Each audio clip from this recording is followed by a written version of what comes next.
Numinipis ang buhok, lalaki at babae, pwedeng numipis. Tignan nyo po to. Pag ganito, nakikita nyo pagkaligo nyo, 10 buhok nawawala. Pag ganito, 50. Ito, 100 hairs in a day. Ito, grabe 400 na yan. Ito, 750. Ganyan na karami ang buhok.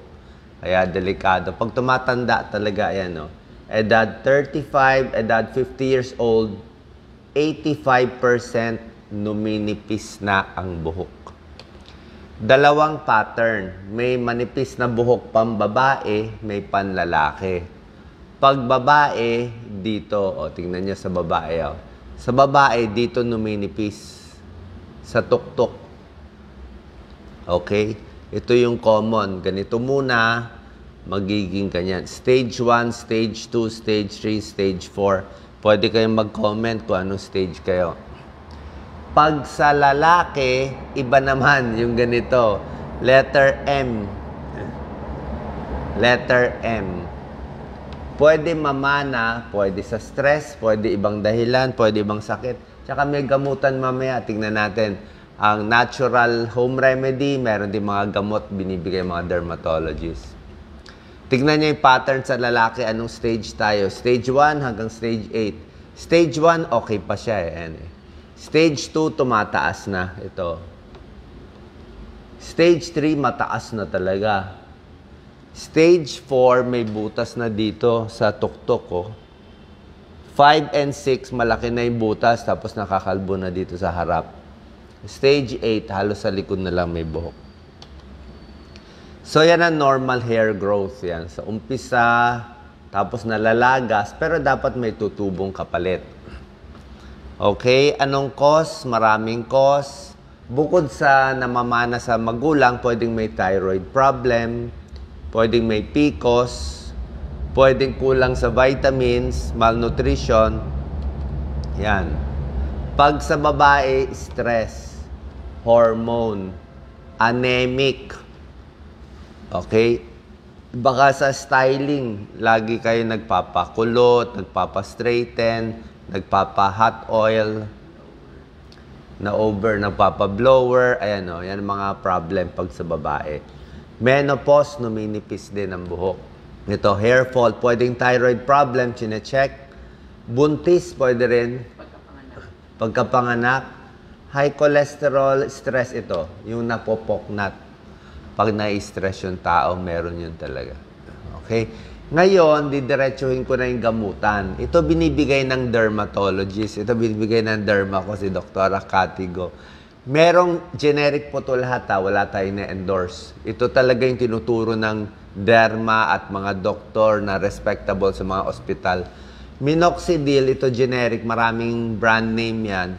Parang siya, liquid nilalagay dito. Kaya lang, ang tagal-tagal, 6 months. Tsaka sabi ng derma ko, si Dr. Catigo, yung lagi kong ginigess, pwede to kung saan ka pa may buhok. Pero kung katulad nito, dito sa nakakalbong part na, kahit lagyan mo minoxidil, hindi rin tutubo. So, mapapakapal niya konti, tapos manipis lang, tsaka matagal. May tableta, 2 tableta ang binibigay. Sa babae, may binibigay ito spironolactone, pero not so common na binibigay. 40% effective, kumakapal konti yung buhok. Sa lalaki, may gamot na pang prostate na, pang malaking prostate na, pang hair loss pa.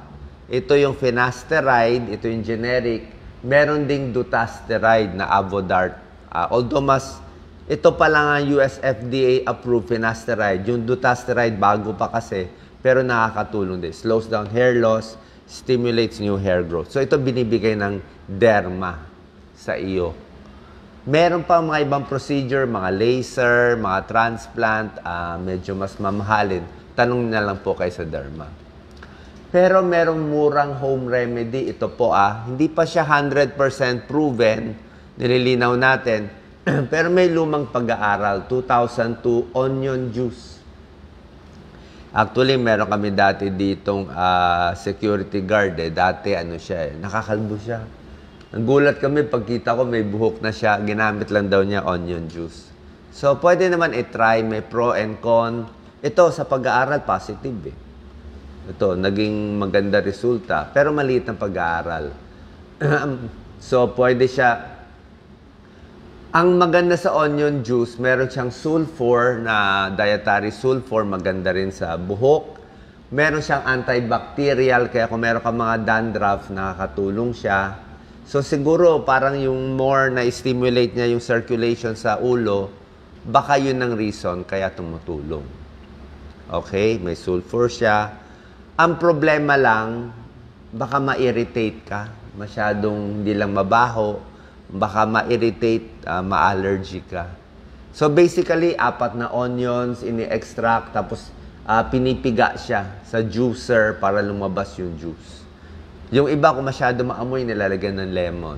Okay, so pwede i-try, tanong nyo sa derma nyo, meron namang mga gamot na pwede ibigay, nasa sa inyo po.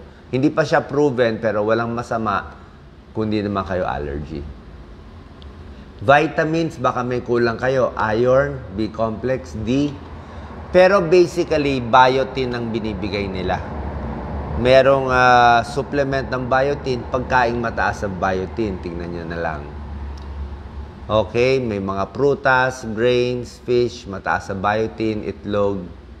Biotin talaga yan eh. Banana, broccoli, spinach, cauliflower. Vitamin B5, okay din. Bawal, bawas stress, dahan-dahan pag-brush. Kita mo nga itong brush ko, ayan ang laki oh. Ito, bili ni Doc Lisa. Para hindi ka hindi malagas.